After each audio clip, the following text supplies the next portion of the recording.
The higher the polygon count, the higher the quality of the game. That's the unofficial mindset AAA games have when developing their new projects. And no other studio believes this more than Naughty Dog. In the last generation, they only released 2 games, one of which was Uncharted 4, a game that's story is nearly the same as its 3 other predecessors besides the graphical fidelity.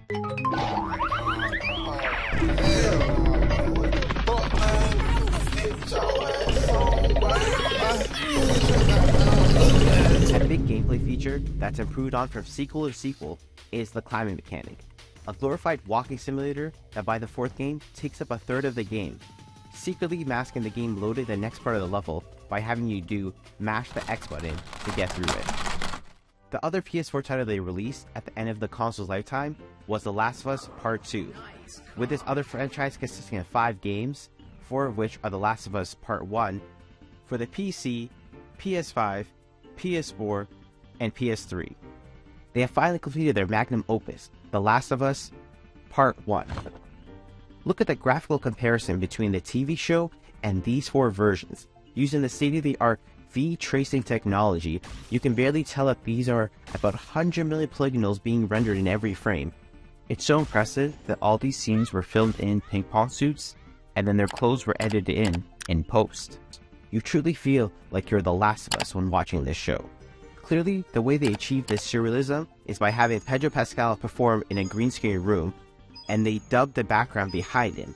And the background is, I can only assume, all created in Unreal Engine.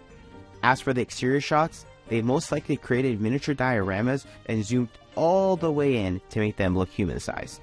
Besides the zombies... They're not zombies, they're clickers. Oh, sorry, I mean the... Everything here is most likely fake. This goes to show how much effort they put into making this as visceral as possible. Such as this scene. What you might not know was that it was all shot in reverse. The way they did this was they got an actor that was already horribly disfigured to play Joel, added some prosthetics, and then they unleashed the clicker to rip out their fake throat. But it was most likely originally shot like the clicker returning the meat bag to the actor, like how you might put a puzzle together. You might not know this, but those clickers are actually actors. The infected zombies are based on a real-life animal called the Californian. Studies have shown how this majestic beast is created when it receives an hour of natural sunlight without any sunscreen. My insider sources tell me they offered these guys some things they could never get on their own to be on this show, such as love, self-respect, and affordable housing. Thankfully, they were all put to death once filming had wrapped instead of deporting them back to their wasteland of LA. Their graphics were so good, people couldn't help but believe that it was all real. However, this illusion was shattered once the game man was introduced in the show, as the audience was able to suspend their disbelief that fungi zombies could be real, but gay people existing? Get real, Naughty Dog.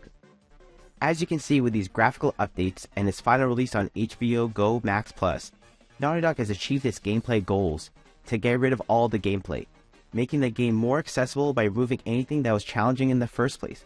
Who needs a 16-hour game when you have a condensed 10-hour TV show? But now, the big question that everybody has on their mind is, why do this? I mean, besides the obvious reason. Here comes the money. Here we go. Money talk. Here comes the money. Money, money. Dollar, dollar.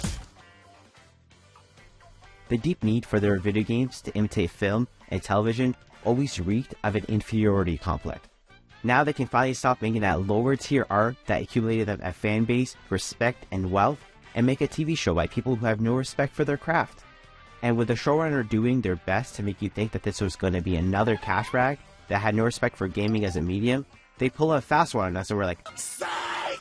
Here's a well-acted, well-produced, and well-shot top-tier adaptation. What the fuck? Now sadly, the graphics on this show have one major issue. If you go into any video relating to this show, you can see a common thread. Grown men being dissatisfied with the way Ellie looks in the show.